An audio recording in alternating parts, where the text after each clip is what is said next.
nice and cold out. Oh, there she goes. So that's cool. I don't know, guys. Moment of truth. I've been seeing this Vevor heater all over Facebook and Instagram, and I was intrigued. It looked pretty cool. I like the idea of being able to use diesel fuel, which I have all around our ranch and our property. I thought the idea of something in an emergency, this made a lot of sense, that you have a small unit that can burn diesel fuel and create heat. So I was really excited to get this, and what I wanted to do is I wanted to take this and I wanted to compare it against my tried and true Big Buddy. I have had this Big Buddy for years. It's never let me down. I can forget about it in the back of my closet and come grab it and it fires right up. This unit runs off of propane and propane stores indefinitely, which is something that I'm also a big fan of. So let's get started. We're gonna compare this brand new diesel heater Vevor with my tried and true Big Buddy. All right, so we're gonna head out to an outbuilding that I got here, and I'm gonna show you how the Vevor heater could be used. So in here is a small room. It's roughly 10 by 10, and that's a perfect room. If you're caught in a windstorm or a snowstorm, the power goes out, and you're trying to figure out how to keep your family warm, you need to pick a room. Because if you're trying to heat your whole house, it's kind of ridiculous. Right now it's about survival, right? So this Vevor needs to be mounted outside, and the first thing we're going to do, we're going to go ahead and pull our screen. So let's come in here, we'll pull that screen out. So we're going to come in here and we're going to go ahead and pull this screen out, which is super easy. Just like that. You see how it even jumped out for you. All right, so we're gonna go ahead and close that and grab this bug here. We'll go back outside. Kind of like we have a screen here, we need a sheet of plywood that will fit in this area, and the idea is we're gonna auger a hole here that's gonna allow the hot air in, it's gonna keep the rest of the cold air out. So I'm gonna go ahead and take a measurement here. You want it kind of snug because once again, we're trying to keep drafts and breezes out. When you saw that window is about chest level, right? Well, we need something to mount that on. So Vevor was a $79.99. What a great deal. The stand was $240. I don't know how this is penciling out just yet. Piece of plywood, another 15 bucks. I mean, it kind of keeps adding up. But let's go ahead and get our board cut. One of the things you always want to do, you want to use the same tape measure that you're measuring everything else with, because they don't all line up.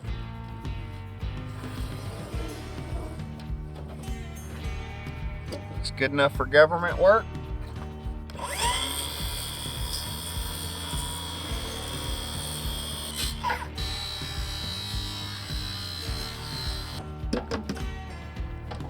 We need to put a hole in so that we can put our vents. So I've matched this up, 76 millimeters, right? So it's gonna sit in that window area.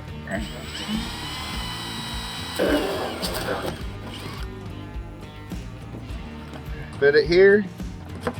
Oh, that's beautiful.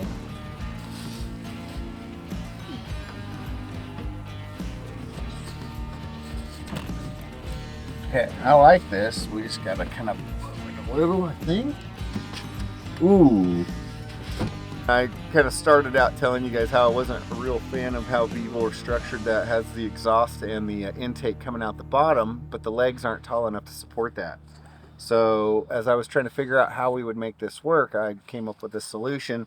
This is a Gorilla ladder from Home Depot. These are really cool. All metal, so it's not going to catch fire. What is really nice about this particular unit, you can see we're about a level. You can adjust it up and down. So it's actually pretty clever. Can use it for a lot of other things throughout the week. Just kind of frustrating. Once again, I got to go buy a $230 stand for my $70 heater. All right, we've got our heater. And what we need to do next is go ahead and put some diesel fuel in it. And what you don't want to do is overspill this, because diesel fuel is just nasty. Even being careful, I still got a little diesel fuel. What are you gonna do? All right, let's take this unit over. Okay. If you look, this is gonna be our exhaust tube. This is gonna be our intake tube, and they have to come down here. There's no way for this to sit on these short legs. Why they didn't just make these 6 or 8 inches tall, it's just baffling to me. Now we're at trip number, I think, 32. This is becoming less and less convenient. Now, granted, in an emergency, if we're trying not to die, we're not really worried about convenience, but 9 out of 10 times you're gonna be setting this up for a deer stand or something fun, not you know, trying to make it through a storm or something. And if you were thinking about taking this to your deer stand, I think there's better options. Now what you can see I'm doing here, I'm strapping it down just to make sure it doesn't go anywhere. I think it's gonna be set. Now I got trip number 33 to go get the rest of the parts. It's got a little intake here. Just we need to put our hose clamp. We're gonna work that in. Not quite sure. I guess it just keeps bugs from flying in there. It's not like it's like a air filter, anything like that. You guys see how much I'm loving this? All right, we're gonna have to unstrap. This is like when you get that little Japanese car and you're trying to change the alternator and you have to take half the engine out. Got our return hose. This return hose is going to, we're gonna mount it actually right between these two. Not a great hose clamp, but would you expect less from China? Granted, I am the guy that bought it from China.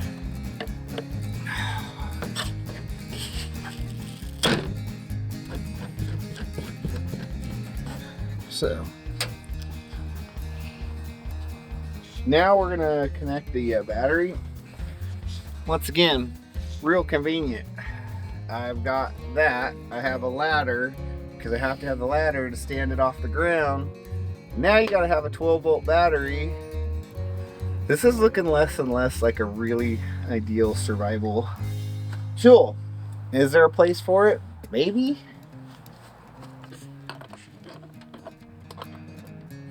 Now we come to another defect. This is where I need to put heat. This is where the heat comes out. I have to have it facing where the heat goes out. Where did they put the screen? The screen is right here. Not real convenient. So now I gotta pop my head into this short space to try to look at this. I do have a remote, so that's cool. Oh, okay. And we're off. That was easy at least. We will see how long this lasts and when this gets going. Okay, so I think heat 5. I will look at the directions and see what that means. But it's showing a little fan that's warming up, so that tells me I think that it's getting started, and it has a little timer, so it shows it's been on for a minute. Let's see what she does. Oh, you know what that noise is? That's the pump.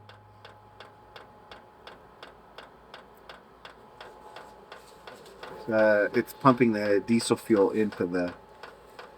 Alright, let's go inside and see if we have heat coming out.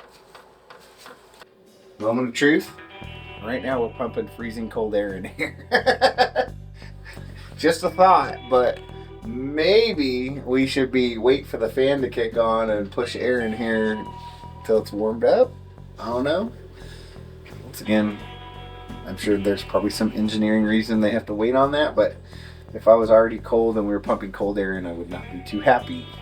It does have a remote, and this is supposed to be a thermostat, so it's supposed to send temperature in, but it has no display to know what you've set it at. Still cold. Let's see what's going on. I'll let you know when it's getting warm. It doesn't feel as cold, so it's definitely starting to come in. I'm telling you guys, I think this is becoming an advertisement for Little Buddy heaters. This is my Little Buddy heater. I've had this for a long time. I was actually really excited. I don't know, maybe it's just because I'm a gear guy and I wanted something new about this Vevor diesel heater. But after messing around with this, I'm pretty sure this is the way I'm going to still recommend everyone. Takes 2 propane tanks, these small little canisters here. I've got one in. Come around to the other side, I'll show you how this goes in. sit here.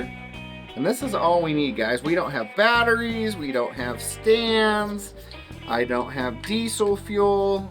Propane stores indefinitely. All right, so we're done. Now, here's our great big start. We're gonna go down here to the pilot. We're just holding down that pilot to get some propane going. Oh, there she goes. She's getting ready. Ooh, she wants it. All right, see this blue flame? That means we got a pilot. Now we're gonna hold that. What that's doing is there's a thermocoupler in there. That thermocoupler's, what it's doing is it's making sure there's a flame to light the propane. Otherwise, you'd just be putting off propane in your room. Once that gets hot, we're gonna let it up. Propane light staying on. Here we go, folks. The catalytic heater is coming, lighting up this side. The other side should light up here pretty quick. Guys, this is whisper quiet. Now it is interesting, I only have one side coming on right now. Let's see. Oh, it's because I'm in mid. Okay, let's go. Let's crank it. Now we got both sides. I'm gonna turn the lights off so you guys can see. And the heat is immediate. We have no cold air coming in here. This sucker's cranking. Now, the only downside to this is that propane has water in it and it will condensate. But with this window, all I would need to do is crack that window open, allow a little bit of fresh air in. But I'm telling you guys, I can walk around with this. It actually has a setup for a battery if I want a fan to help push and circulate and be a little bit more efficient. It has a plug-in if for some reason we had like a solar system or something like that. But anyways, guys, this is the ticket. But this is not about Big Buddy or Little Buddy. This is about Vevor. So let's get back to Vevor. It's not screaming loud, but it's loud. If the power were out and you were the only guy with heat, everyone would know. Now the other crazy thing is how much hot air is coming out here. Now it is an exhaust, right? You can smell that it's diesel burn. And you know what you might be able to do is actually put some water in a tank or something next to it, and it could keep that up. It's been about 20 minutes. The Vevor heater is getting after it. Definitely warm in here. We actually turned it down a little bit just because it was cranking. And the idea behind that, of course, right, we're talking about a survival situation. But even that, I may go down another notch, which would just make that last even longer. So definitely putting out the heat, but at what cost? Vevor heating contraption, Big Buddy heater. Which one would you choose? Guys, I don't think that it was even close. I'm extremely disappointed. I really wanted to like this Vevor heater. I don't know, maybe I'm just a techie guy and I like new technology. I liked the looks of this. I liked the idea of diesel burn and being able to use fuel that I had around me. But I gotta tell you, this thing doesn't even come close to ease of use, portability, it didn't check any boxes for me. I feel like it was engineered poorly by having the exhaust and the intake come out the bottom and not having tall enough legs to let those things out. That when you looked in the manual, it said, hey, cut some holes in your floor and make sure you leave enough room, or go out and buy some 8x8s and mount it to some 8x8 wood legs. Makes no sense. Why Vevor did not have the exhaust and intake come out the side is beyond me. Having a display that comes right out the front where you're trying to connect, and so it's really hard to see as well, once again, just didn't make sense. I wanted to love this thing, but I gotta tell you guys, I'm sticking with my Big Buddy, and that's highly what I recommend to anybody looking for a backup storage heating system. This can go in your closet. It can have a stack of small propane tanks sitting there, and it can wait years and years for you to be ready, and it's gonna fire up. Hope you guys enjoyed this. Hope you learned something, man. That's kind of what we wanna do here. As we say on the channel, we wanna prepare for everything. And guys, preparing for everything also doesn't just mean buying it. It means going out and testing it. So get out there, test your preps. We'll see you on the next episode.